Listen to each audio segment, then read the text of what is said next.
Kadang, yang bikin heboh di panggung dunia bukan soal isi pidato, bukan juga perjanjian yang ditandatangani, tapi justru hal-hal kecil. Langkah kaki, posisi tubuh, atau bahkan sekadar siapa yang berjalan duluan.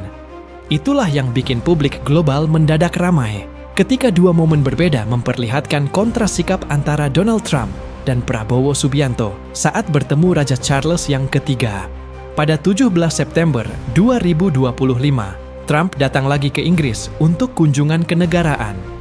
Agenda resmi berlangsung di Windsor Castle, penuh formalitas, bendera berkibar, pasukan kehormatan berbaris rapi. Tapi yang jadi sorotan bukan pidato atau isi pertemuan, melainkan satu gestur. Trump berjalan mendahului Raja Charles yang ketiga ketika inspeksi pasukan. Bagi sebagian kalangan, ini dianggap pelanggaran etiket kerajaan. Di negeri yang sangat menjunjung protokol monarki, hal kecil seperti itu bisa jadi besar. Media Inggris langsung menyorotinya. Headline pun bermunculan. Trump again disrespects royal protocol. Publik pun kembali bernostalgia dengan drama lama. Ingat, pada 2018 saat bertemu Ratu Elizabeth yang kedua, Trump juga sempat berjalan membelakangi sang ratu. Sesuatu yang jarang sekali dilakukan oleh kepala negara lain. Kini, sejarah seakan berulang, hanya saja dengan raja yang baru. Kontras dengan itu, pada 20 November 2024, hampir setahun sebelumnya, Prabowo Subianto datang ke Inggris dengan agenda resmi 20-22 November. Ia diterima di Buckingham Palace dengan sambutan hangat. Berbeda jauh dengan Trump, Prabowo justru dipuji karena sikapnya yang penuh wibawa dan elegan. Saat berdiri sejajar dengan Raja Charles yang ketiga, ia memberi ruang, tidak mendahului langkah, dan menjaga postur tubuh yang tegap tapi tetap santai. Senyum diplomatisnya terekam jelas di foto resmi, mencerminkan kehormatan, sekaligus rasa percaya diri seorang pemimpin bangsa. Media Indonesia menyebutnya momen yang flawless. Sementara pengamat internasional menilai itu sebagai tanda kedewasaan politik Indonesia di panggung global. Kalau dipikir, perbedaan ini bukan sekadar soal sopan santun. Dalam diplomasi, gestur kecil bisa jadi pesan besar. Trump, dengan gayanya yang keras, impulsif, dan cenderung menabrak aturan simbolis, memang sering dipandang sebagai figur kontroversial. Dia bermain dengan citra tak peduli protokol, yang bagi sebagian pendukungnya dianggap berani, tapi bagi banyak orang lain terlihat kurang menghargai. Sebaliknya, Prabowo hadir dengan cara berbeda. Ia paham bahwa berhadapan dengan monarki Inggris, etika bukan hanya formalitas, tapi juga simbol respek antar bangsa. Disinilah Prabowo berhasil menunjukkan bahwa dirinya bukan hanya Menteri Pertahanan Indonesia atau sekadar pejabat tinggi, tapi juga representasi wibawa bangsa.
Prabowo Subianto dengan King Charles III ini berlangsung dengan hangat, bahkan durasinya ini mencapai 30 menit, yang mana hal itu terbilang cukup lama untuk waktu dari Raja Charles III ini menerima tamu kenegaraan. Nah, untuk perbincangan apa saja sebenarnya yang dilakukan oleh Presiden Prabowo Subianto dengan Raja Charles III, di Prabowo Subianto dan juga King Charles sempat bernostalgia kemarin di Istana Buckingham, di mana Prabowo Subianto ini, informasi yang kami dapatkan, sempat menunjukkan foto dirinya dengan Raja Charles III, ia bawa, di mana foto itu menunjukkan potret keduanya ini bersama dengan keluarga pada saat bertemu pada saat masih muda dahulu di tahun 1974 dan juga 1989. Dan karena surat dari Raja Charles ini, saya ambil keputusan sekarang, saya serahkan 90.000 hektar untuk kawasan perlindungan.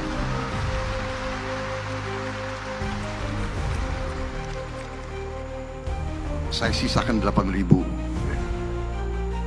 90.000 saya putuskan, jadi tadi itu slide-nya salah gitu ya. Sudah 90.000 kita serah. Nanti diproses ya. Mensesnek dan Menteri Kehutanan. Saudara-saudara, ini saya jelaskan karena saudara telah memilih gajah sebagai lambang saudara. Berarti semua kader PSI harus menjadi aktivis melindungi gajah.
Kalau dilihat ke depan, peristiwa ini bisa jadi cermin arah politik global.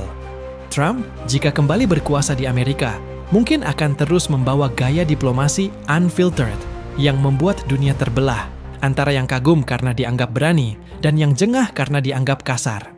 Sementara Prabowo, yang tengah membangun profil internasionalnya, berpotensi jadi figur yang memperkuat posisi Indonesia sebagai middle power dengan gaya diplomasi yang tenang tapi tegas. Banyak pengamat menilai, di era multipolar seperti sekarang, negara yang bisa menjaga keseimbangan, respek simbolis, dan wibawa diplomatik justru akan lebih didengar. Pada akhirnya, dua momen ini jadi pelajaran penting, bahwa di dunia internasional, bukan hanya isi kebijakan yang diperhitungkan, tapi juga sikap, gestur, dan simbol.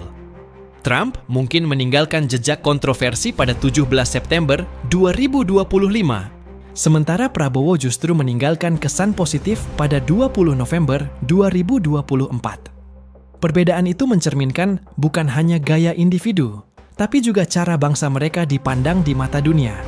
Jadi, pertanyaannya, apakah kita mau dikenal sebagai bangsa yang semrawut dan abai terhadap simbol kehormatan, atau sebagai bangsa yang elegan, berwibawa, dan dihormati di panggung global? Jawabannya ada di cara kita menjaga sikap, mulai dari pemimpin hingga rakyatnya. Kalau kamu setuju bahwa Indonesia harus terus tampil elegan di mata dunia, jangan cuma jadi penonton. Ikuti perkembangan diplomasi bangsa kita, kritisi kalau ada yang salah, dan dukung kalau ada langkah positif. Karena pada akhirnya, wibawa Indonesia di luar negeri bukan hanya tanggung jawab Prabowo atau siapapun yang menjabat, tapi juga cerminan seluruh rakyatnya.